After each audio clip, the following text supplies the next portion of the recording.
Good morning. Welcome to the first edition of Catch Up in 2018. Now, we do this every week, and seeing that today is the first Monday of 2018, we thought we should take a look back at some of the big stories that made headlines in 2017. So, in this special edition, we have chosen to highlight some of the most important stories, and to help us catch up, I'm with Sipo Kapumba, who is our resident analyst here at Diamond TV. Good morning, Sipo. Welcome to the show and Happy New Year. Good morning and Happy New Year to you too. Yes, looking fresh this morning, Thank I must you. say. How are your festivities? We were quiet. We're just at home with friends and Okay. enjoying some braai. Okay, But there was great. no booze involved. Okay, that's good to know. So we start with our first story. Now, undoubtedly, the biggest story of 2017 was the arrest of a president of the UPND, Yakainde Hichilema, for treason. The incident happened shortly after the Kuomboka ceremony in Mongo, where Mr. Hichilema's convoy refused to give way for President Lungu's motorcade. Mr. Hichilema and 5 of his aides were on 11th April 2017 picked up in a heavy-handed police raid, which left Mr. Hichilema's house in New Kasama damaged. They went on to spend 4 months in prison until their release on August 16, 2017, negotiated by Commonwealth Secretary General Baroness Patricia Scotland. Before we get into that story, let's just remind you of that, the images.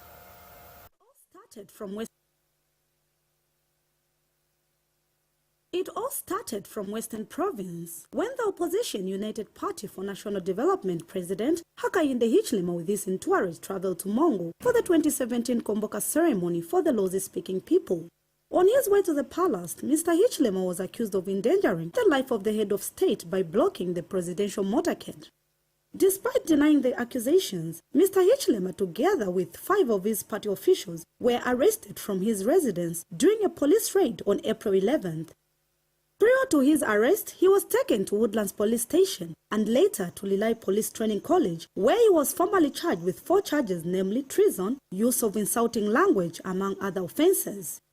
Mr. Hichilema's arrest was condemned by stakeholders, among them the churches, non-government organizations, political parties, and the international dignitaries.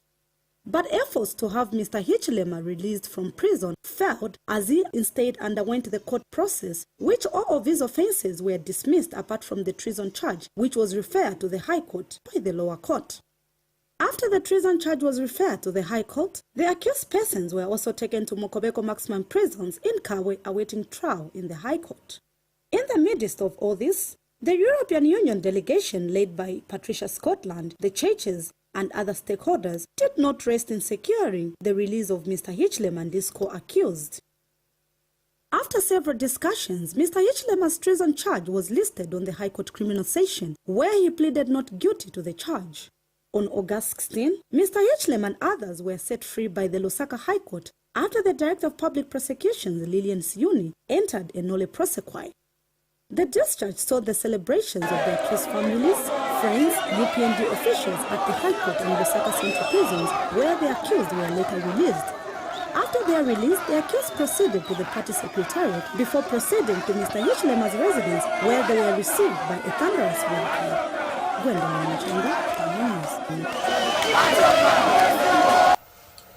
Sipo, I'd just like to get your comment on that story as we look back at, it made headlines Yes. for over 4 months. Yeah. Undoubtedly, that was the biggest story of the year. The arrest of Mr. Hichilema on a number of charges, including treason. He spent 4 months in detention together with his colleagues. So some of the other charges that he was facing, as we saw in the clip, were dismissed. So he remained with a big charge of treason, but it never went to trial. There was intervention from many sections of society. I mean, the church was mentioned.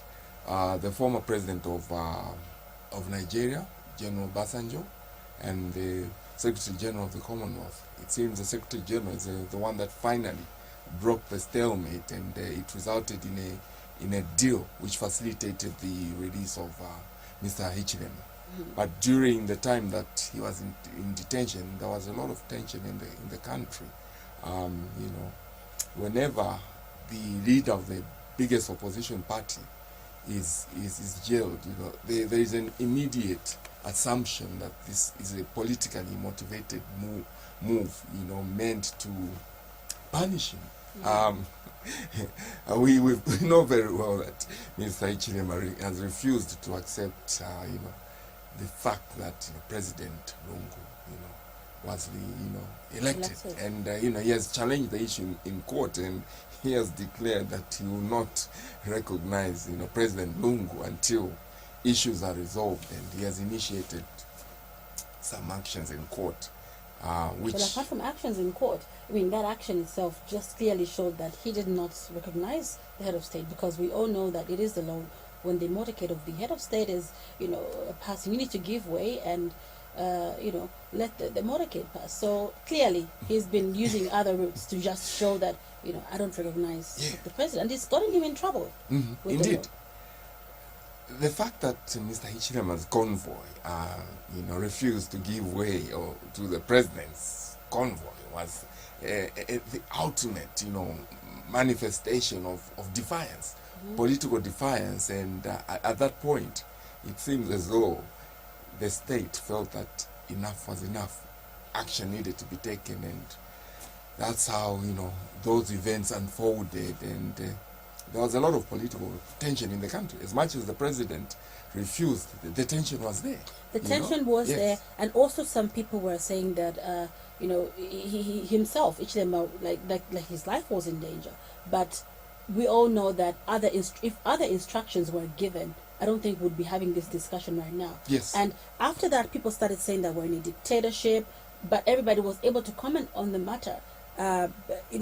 All issues of human rights came in, and I think at the end of the day it was established that the law was broken, and we also had a statement from Amos Chanda, who did comment on the matter after it happened, to say no one's trying to kill Mr. Hichilema. And I also remember mentioning on this same show to say I think if that was the intention, we wouldn't be here talking about him being free, but still refusing to acknowledge that President Lungu is the head of state.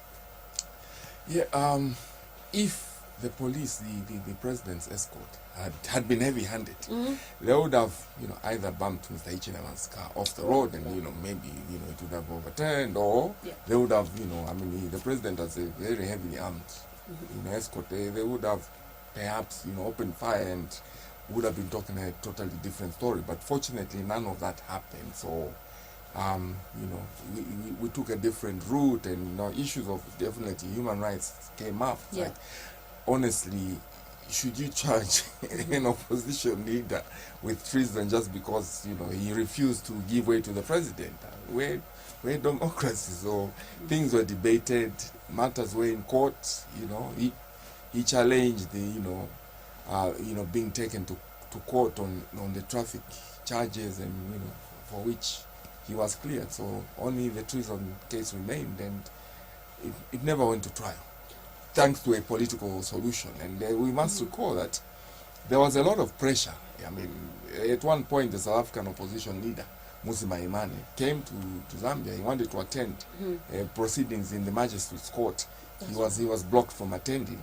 And then when he went back home, they arranged a very big demonstration outside the Zambian High Commission in Pretoria, and that was beamed all over the world. So that the Hichilema arrest case was painting a very, very bad picture of the country, and it's just as well that a political solution was found, and once that agreement was made, tension calmed down. So the discussion changed now to, we need to have dialogue between President Lungu and Mr. Hichilema. And obviously the dialogue centers around issues of recognition. Of course.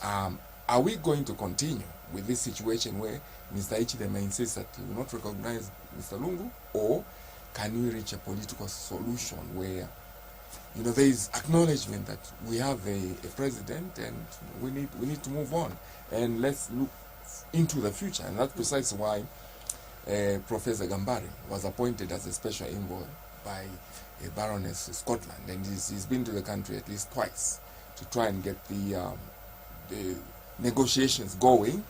But what we are seeing is that we haven't really gotten into serious discussions, and both parties appear to be a little bit reluctant to engage each other. Maybe this year, following the two preliminary visits, finally the two parties will be able to sit around the table and we start talking. Remember, they were given a target of 2019 to resolve all the issues, leading to the 2021 elections. For us to have a situation where elections are conducted, all the parties are confident with the results, and whoever wins is accepted, and we move on. So what lessons can be learned from this occurrence? Well, there's need for accommodation by political parties towards each other. Mr. Hichilema, ought not to have behaved in the manner that he did on that fateful day on that road. If he had given way, perhaps that incident wouldn't have happened, and he would never, perhaps he wouldn't have been cited for treason. Mm-hmm. So there is need for political parties to respect one another. I was trying to imagine whether in the United States such a thing would have happened. Would an opposition? It's the first time in the world we're hearing of such a report. Mm. Yeah. Would an opposition leader, refuse to give way to an incumbent head of state? I don't think so. Mm. So that was an ultimate sign of defiance, and we saw the consequences, and I doubt that it will ever be repeated in future. Lessons learned. Indeed. On 4th July 2017, Lusaka City Market was partially damaged in a mysterious fire that broke out shortly before the market opened for business. Now, the fire was the latest in a spate of unexplained fires and acts of sabotage that had rocked the nation. This fire led to the declaration of the threatened state of emergency by President Edgar Lungu the next day, which was subsequently confirmed by Parliament on the 11th of July for 90 days. So during this period, police were given enhanced powers to search vehicles and homes and to pick up suspects without a search warrant. Suspects could be kept longer than 48 hours in detention before appearing in court. And within the first state of emergency, police announced that 11 people had been picked up and were being questioned. So, Sipo, do you think that the president was justified to declare this threatened state of emergency? I think he was. We had a situation in the country, and somewhat connected to the arrest of Mr. Hichilema, where all of a sudden fires were breaking out, all over the place. ZESCO infrastructure, attempts were made to sabotage ZESCO infrastructure. In one case, somewhere around the curfew, the saboteurs managed to collapse a number of ZESCO pylons. Mm-hmm. And clearly, those acts were not random cases of vandalism. Something was going on. Why is it that all of a sudden we had an outbreak of fires in the country? So when City Market caught fire, I think that is the final straw that broke the camel's back, and that led the president to declare a state of emergency. And in his address, he mentioned that we were having these unexplained fires, and which he linked to activities of political opponents, and he felt that it was necessary to declare a state of emergency, and for the police to be given enhanced powers to move in and calm down the situation. Indeed, they moved very quickly and picked up the initial 11 people, but there might have been a lot more that were picked up. Still, the real cause of the fires remained unresolved. As much as the one at City Market was attributed to sabotage, I think no proof was laid out there for us. So it remains a mystery, what caused the fires. Maybe there was some clandestine group that was doing those things, and they did it so well that they were not caught.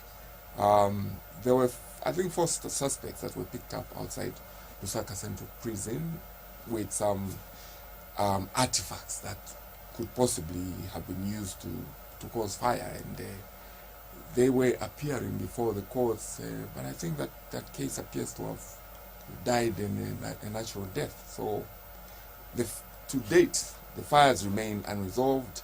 After the state of emergency, threatened state of emergency was declared, I think the situation did calm down, and after 90 days, when it elapsed, there was no need to renew it, and life continued. So life continued, but we do know that the gutting, the burning down of City Market did leave a trail of destruction, not just on the market itself, but on the lives of the traders as well. After that, we saw accounts being set up, government coming in, the disaster management and mitigation unit coming in. Some loans were given to the marketeers by, some well-wishers. And very recently, somebody did come up and say, you know what, I'm going to rebuild City Market from scratch. And, Vincent Mwale did speak about that. How do you think government has handled the aftermath of City Market, and do you think that the time taken to rebuild it is justified, looking at the extensive damage that was done? Indeed, a fund was set up. Well-wishers came forward with donations, very, very generous donations. I wonder whether any of that money has been dispersed yet. I'm not sure about that. So let's not forget, there was a second fire at the same place that City was Market started, that yes. basically now rendered the whole structure completely unusable, and the government has said that the market will be built completely from scratch. Hopefully it will be fitted with modern fire control systems like fire detectors and sprinklers and adequate fire hydrants, so that we can avoid a repeat of that incident. Thousands of traders lost property, and some of them might have even gone out of business. The government's response, I think, is correct. We need a bigger market that can accommodate more traders. As soon as possible, let the construction begin. Initial indications were that within six months, the market will be built. It's been more than 6 months, and probably only the foundation or the base has been done. So we continue to wait for progress on the rebuilding of City Market, and hopefully that can be done as quickly as possible. And what lessons can be learned from that experience? Our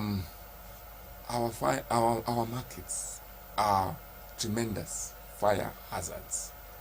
I visited the Lubama market, shortly after City Market was burnt. There's a very high concentration of stalls with highly flammable materials. There's cooking that goes on, and if a fire were to break out, it would be a disaster. And we saw what happened on the Copper Belt at Chilenje Market. The council really needs to address the issue of fire hazards at our markets. If they don't, it is something that will continue happening, year after year, and something urgent needs to be done. Basically, those structures have to be expanded. A lot of them were built during the colonial times, when the country's population was a lot smaller. There were fewer traders in there. Now the number of traders has multiplied by so much, and yet the space has remained the same. The number of traders has multiplied, but we do know that about almost all the traders are not insured. Yes, the traders are not insured, but which insurance company would want to risk, insuring traders who are operating in an environment that is highly flammable? the likelihood of making losses is quite high. But anyway, that is something that can be explored with insurance companies. I think there are certain minimums that the insurance companies would insist on, and safety of the operating environment would be one of them. The much anticipated International Monetary Fund IMF bailout of the $1.3 billion failed to materialize in 2017. Following a visit to the country by an IMF team in June 2017, the IMF delegation leader, CDC Carter, indicated that the IMF board would make a decision by August of 2017. This never came to pass. One of the biggest stumbling blocks was Zambia's foreign debt, which the IMF worried was reaching unsustainable levels. By the end of 2017, the prospects were looking even grimmer. What is your comment on this story? Or maybe before you do that, we started from the beginning. We do know that there's a history of Zambia getting whether it's a bailout package from the IMF. Sometimes you get grants from the World Bank. But let's just look at it from the point of view of 2017. The issue of the IMF bailout started during President Satter's time, and that's the economy was going through difficulties. The exchange rate had depreciated a lot, and we were left with very, very few options. So the IMF was invited to come in and to see whether a deal could be worked out. But copper prices appear to have risen a bit, and those discussions were forgotten about. But then the problems did not go away, and during President Lungu's time, renewed efforts to go into an arrangement with the IMF were made, and expectations were raised by the Minister of Finance that we will be able to clinch a deal with the IMF. But it seems as though, every time we are told that we are about to strike a deal, something else comes up. Now the issue of Zambia's foreign debt has come up as a major sticking point, and indeed the expected date of us getting into an agreement in August was passed, and the IMF basically said they are very concerned with our level of indebtedness. We are so in debt that that amount of money, if they were to pump into the economy, it may not even have that much of an effect. So the issue remains out there, unresolved, and we don't have any indications that the government will slow down on its borrowing. Recently we've been told that we'll be establishing a national airline, and that activity definitely will cost quite a lot of money. An initial $30 million has been set aside for setup costs, but an airline would definitely require more than $30 million to get off the ground. That $30 million is basically to recruit people, to find offices. It's just for administrative purposes. I can easily see us seeking financing, external financing, to finance the national airlines. So that would be on top of everything else that we have borrowed, from China for infrastructure. There was the 1.3 billion for the Lusakan dollar dual carriageway. There's another 1-point-something billion for the railway line linking Eastern Province to Northern Province, somewhere there, and various other borrowings. So these have caused a lot of concern, and we've been told that we risk being in a state of debt distress. So we really need to get our house in order. Speaking of getting our house in order, we're in 2018. What are the chances that we could get this IMF deal? We could reach the deal with the IMF this year. given the way things panned out in 2017, I'm I'm skeptical that we'll reach any agreement with IMF this year. I'm very skeptical, especially that copper prices are on the rise, so the need for us to go to the IMF and get into the program, at a political level might not seem very, very urgent. But then, if a country gets into a program with IMF, that gives signals to the international community that efforts are being made to stabilize the economy. That will attract, foreign investors to come into our economy to invest. So it is important that we get into an agreement, but we seem to be lacking the will, to grab the bull by the horns and get into it and suffer the pain now so that we can enjoy the relief later. So that is the difficulty that we're in. On the one hand, the government wants to invest in infrastructure, which is costing money, but on the other hand, we don't have the resources to service existing loans and to pay for the other loans that we're contracting. We are caught in a catch-22 situation. You're still watching the very first episode of the catch-up segment in the year 2018, and we're looking back at some of the big stories that made headlines last year. Vice President Inonge Winner in September 2017 received 42 fire tenders bought by the government from a Zambian company called Grandview International at a cost of $42 million. The average cost of each fire truck was $1 million. This caused a huge controversy on social media, mainstream media, in parliament, and all the political scene in Zambia. Now, the immediate public reaction was that there was corruption. Many people argued that a $1 million for fire tender was too much, which the Minister of National Development Planning, then Lakim Lusa, likened to wheelbarrows. Despite the uproar, the Ministry of Local Government justified the cost, saying the machines were custom-made for Zambia.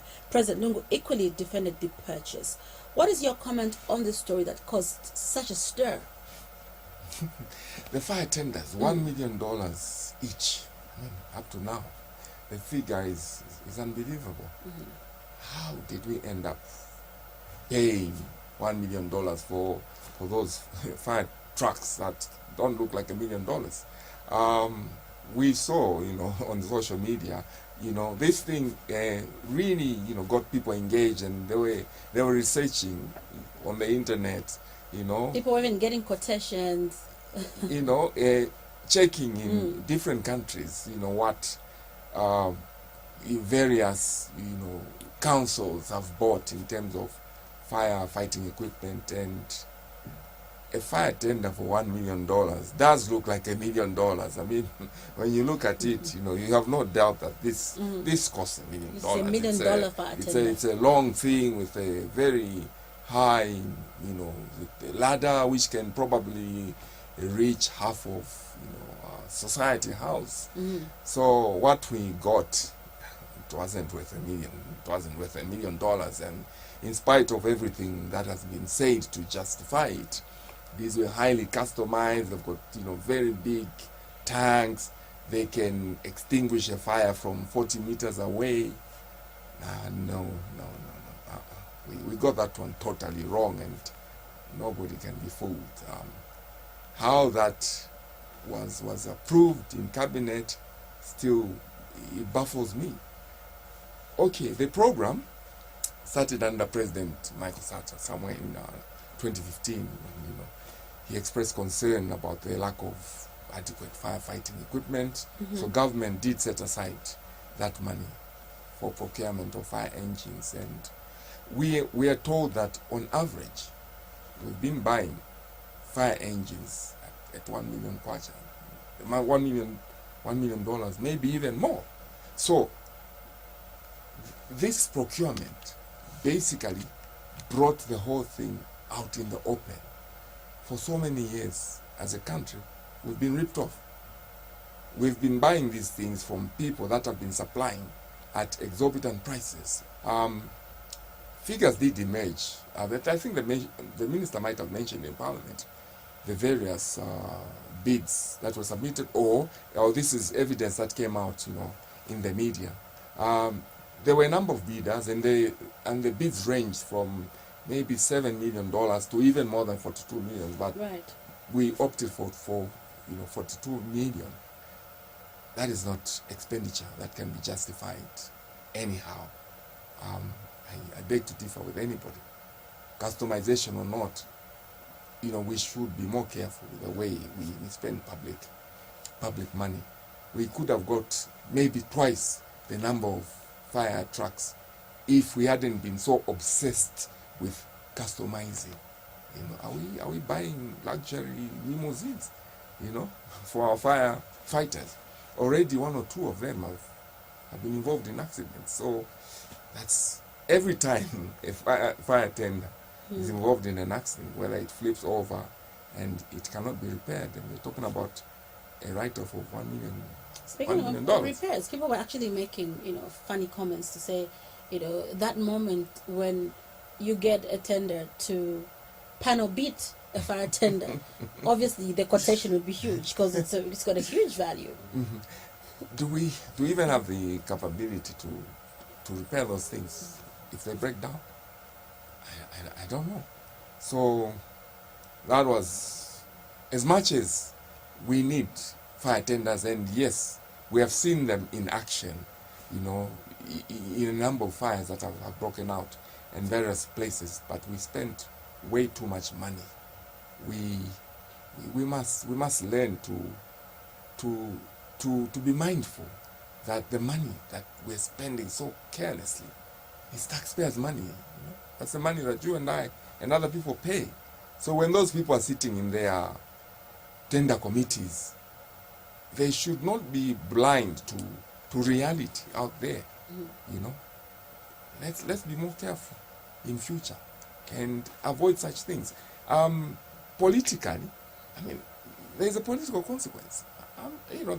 The opposition seized on that, and they've been hammering on that and saying this deal was full of corruption. As much as that corruption has improved, but at least the argument has been put out there. And President Lungu has actually been calling, for people with evidence to say that there was corruption in the tendering of this, the supplying of the 42 fire tenders to come forward and present it and let the investigations be done. But we do know that some time back, the ACC did its investigation before all this, after the tender, one of the bidders actually, I think raised the concern to say, this could be happening. But so far we haven't heard we haven't heard anything come out of that recently. But do you feel that there was corruption involved? There might not have been corruption involved, but still, I think the price that we paid was way too much. There's no law that stops a businessman from overcharging, but I think the person that's buying shouldn't allow themselves to be ripped off the way we were ripped off. And it's not just this year. You said we've been ripped off, from yes, way back. It's been mentioned that, for instance, fire tenders that were bought for the Zambia Air Force were $1.3 million each. And part of the controversy over this procurement was that the dominant supplier of fire engines was beaten by a novice, an upstart. And that's why there was that uproar. So there was an element of business competition, and the company that has been supplying for so many years being beaten at their own game. But anyway, that has exposed the wastage of government resources that's been going on. Moving on away from the fire tenders, Zambia has been battling to contain an outbreak of cholera in Lusaka since October 2017. On the 6th of October, the Ministry of Health made an announcement that the first cases were concentrated in Chaisa, Mutero, Chawama, and Kanyama, although other cases were reported in other parts of the capital, including most of the low-density areas. Over 1,500 people have been affected, while over 41 people have died from the disease. In the last few days, President Lungu ordered the Zambia Army, the Zambia Air Force, and Zambia National Service to join the fight against the disease. Let's just take a recap of this cholera story on how it broke and where we are to this point. It has caused a huge burden anywhere it occurs in the world, and Zambia is no exception with the onset of the rains. The first cholera outbreak in Zambia was recorded in 1977, 1978, but the major outbreak was recorded in 1990 and lasted until 1993. The first cholera outbreak in 2017 was recorded on 6th of October in Maziopa compound, an area which did not have water supply since its inception. As of December 2017, the number of cumulative cholera cases has reached over 1,400, with about 38 deaths recorded. Cholera can be spread through contaminated water, food, or fecal matter. The outbreak was spread to other areas like Bauleni, Kanyama, Chipata compound, Matero, Chaisa, and Garden compound. From the announcement of the cholera outbreak, various measures have been put in place by various stakeholders. Today, the 9th of October, we have a total of 17 patients on the line list. That includes those confirmed cases and suspected cases. And you know, in a cholera outbreak, chlorine is one of the most precious commodities you need. The Lusaka City Council has banned the sale of ready-to-eat food and confiscated most of the foodstuffs being sold openly. What we have seen here is that now we are disposing of the fish and the chicken that was confiscated in there. And so the first step was to disinfect. The reason for disinfecting the stuff is that in an event that someone picks, you might be aware that at our landfill there are scavengers there, and if you throw things in a solid nature, they might be picked by those people and consumed. A check by Diamond News Crew found that some traders have gone back to sell the food openly. Lusaka Water and the Ministry of Water and Sanitation are currently providing free water to cholera-prone areas to stop residents in these areas from using shallow wells. And while government, we are trying our very best to provide clean and safe water, still people are resorting to shallow wells. It is the social behaviors of our people whereby they don't see no difference. Even when we've attempted to conscientize them that the water in the shallow wells is not very good for consumption, for any use, but they are using that. The Ministry of Health and other government officials a month ago inspected Soweto Market, where 8 traders were reported to have been admitted due to cholera.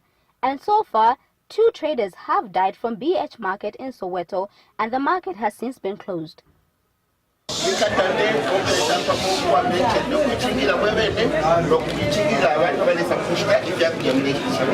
The area was under intensive cleaning for 2 days by various government officials to encourage a clean environment to stop the spread of cholera. And on 28th of December, the Ministry of Health invoked statutory number 79, which gives health personnel authority to inspect cholera-suspected areas and prohibit public gatherings and holding of funerals for cholera victims. And in exercise of the powers contained in sections 28 and 30 of the Public Health Act, the following measures have come into effect. 1. Authorized officers, these being medical officers, environmental health officers, environmental health technologists, or indeed any other qualified persons that are authorized by my office, shall conduct sporadic checks in all trading places, and in any place found to be unconducive to trading or having no proper sanitary facilities shall be closed immediately. Furthermore, we are going to admit all suspected cases to designated facilities, and a person shall not leave the hospital or the observation camp until authorized to leave by a qualified medical personnel. And traders are asking the local authorities to ensure skip bins are put in all markets so that litter is disposed of correctly, unlike what has been happening.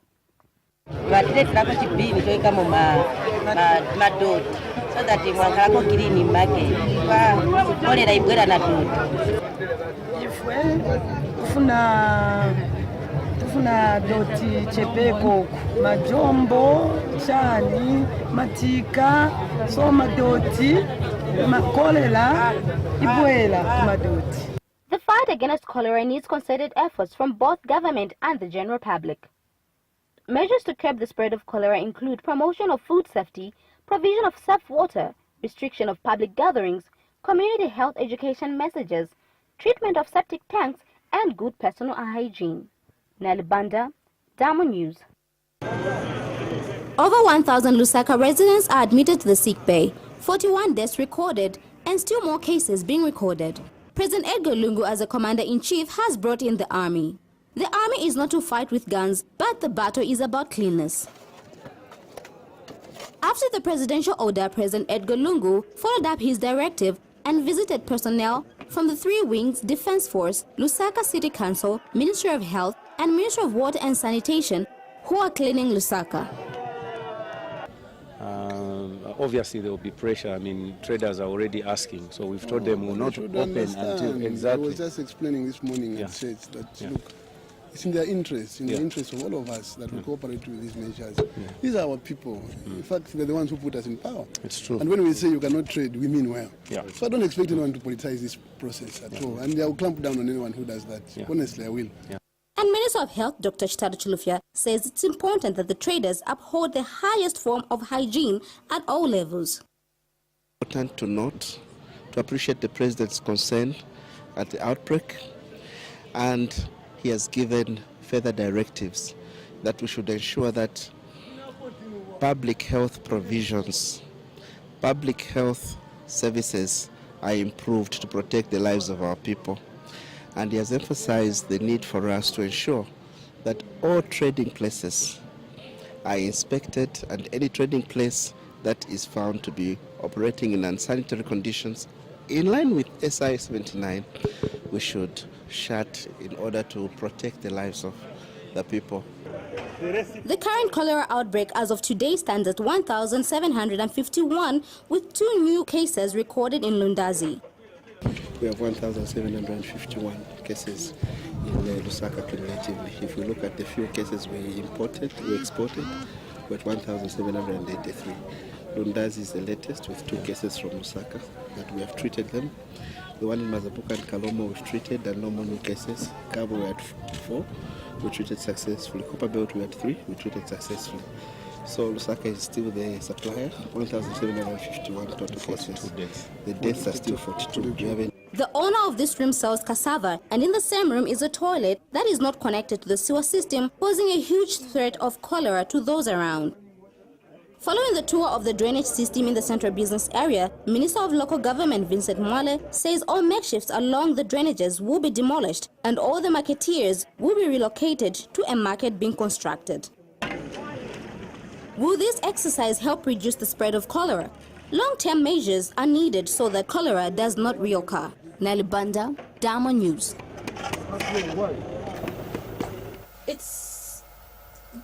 I would like to get your comment on this, because it had to take the president. We do have other people in charge. We have the father of the city, the mayor, pronouncements have been made, but the head of state yesterday just took it upon himself and literally went on to clean the Lusaka city. What is your comment on that? Well, the president is very concerned. The death toll is rising. There was a mention there of 1,700 cases. I saw a statement from the Minister of Health which said, in fact, there were about 2,000 cases that have been recorded, and this has been going on since September. So we've been struggling with the disease, and it's reached the stage where the president is worried that if drastic measures are not taken, it might spread beyond Lusaka. I think there was a case reported in Kitwe, and that was as a result of someone having traveled from Lusaka to Kitwe. So there is that risk that cholera poses, and from the images that we saw there, there's a lot of filth at Soweto Market, City Market, where a lot of trading goes on. There's fresh meat being sold, fish, vegetables, and a lot of the food that ends up in our homes in Lusaka and beyond Lusaka is bought from there. So if measures are not taken at the source, there's a very high risk of the disease spreading. So the president had to step in order to emphasize, that we have to, contain this problem. And the Army, Air Force, Zambia National Service have equally been deployed. The other day, the Zambia National Service commander was in one of the townships where they are busy burying, shallow wells, and the major source of the contamination has been consumption of water from shallow wells. That's, so that water has been found to contain cholera germs, and so when you drink that water, you develop the disease, and then the disease spreads from one person to the other, and before you know it, we have a potential epidemic. But then, we've been living under these filthy conditions for way too long. And we've basically haven't taken action. We had the Keep Lusaka Clean and Healthy campaign that was launched during President Mwanawasa's time. Vehicles were bought, to collect garbage, but that campaign seems to have died a natural death. And we traders are operating in very filthy surroundings, and I think we were discussing off camera that the traders, should be at the forefront in the campaign to keep the city clean. If we could educate the traders about the importance of keeping their environment clean, they would be the first people, that would ensure that nobody litters, for instance. And we also need to involve them in keeping our surroundings clean, the way they are being involved right now in this emergency case. But then it shouldn't just end here. After a major concentration, cameras are there. When the cameras go away, it's back to normal. Back to normal. Living in filth should not be considered a normal thing. But then we also know that the Lusaka City Council for years has been struggling to cope with garbage collection. Garbage is littered at every corner in Lusaka, in every neighborhood. We need to invest in garbage collection, and maybe garbage recycling, so that we can get value from that garbage. Projects have been talked about for many years that we'll have garbage recycling, but that hasn't happened. Okay. So as we wind up with the year's biggest stories, President Lungu last year fired his Minister for National Development Planning, Lucky Mulusa, after his appearance on a ZNBC program called Government Forum, where he said the shortage of electricity which the country experienced in the recent years was due to bad judgment by officials from Zambezi River Authority, and ZESCO, who opened the spillway gates to Lake Kariba without a proper forecast. As a result, the economy slumped and babies died in hospitals. He emphatically refused to accept that the shortage of power was due to climate change, which was the official government line. Mr. Mulusa is only the second minister that President Lungu has fired after Rowan Member of Parliament Shimba Kambwili. Very quickly, what is your comment on this development? Wow. Well, Mr. Musa appears to have spoken his mind. Unfortunately, he may have gone against collective responsibility, and that end in the sack. Particularly, the fact that he linked the deaths of babies to the shortage of electricity, which he equally blamed officials that were not dealt with. You know, in a way, he was, you know, suggesting that the appointing authority was very weak in dealing with the situation, and he got the sack as a result. But then again, he had made that controversial comment about the fire tenders being similar to wheelbarrows, so perhaps his dismissal, you know, was something that was bound to come. I remember the vice president in parliament, when asked what government would do about Mr. Musa following his comment about the fire tenders, he said, well, he will be disciplined. So the disciplinary action finally came. Taken. Yeah, it took a while, but it came. Okay, so do you think he should really have been fired? For speaking his mind? No, I don't think so. No, you know, we need people like that will say things the way they are, you know. So he shouldn't have been fired. And that is your catch-up for the biggest stories in 2017. This has been the Diamond Breakfast. My name is Francesca, and I've been with Sipo Kapumba, just adding context to some of the stories that we covered last year. The catch-up segment, as well as the Diamond Breakfast, will be back tomorrow at 6:30. Thank you so much for the pleasure of your company. Coming up shortly, we have the news headlines. Have a happy new year.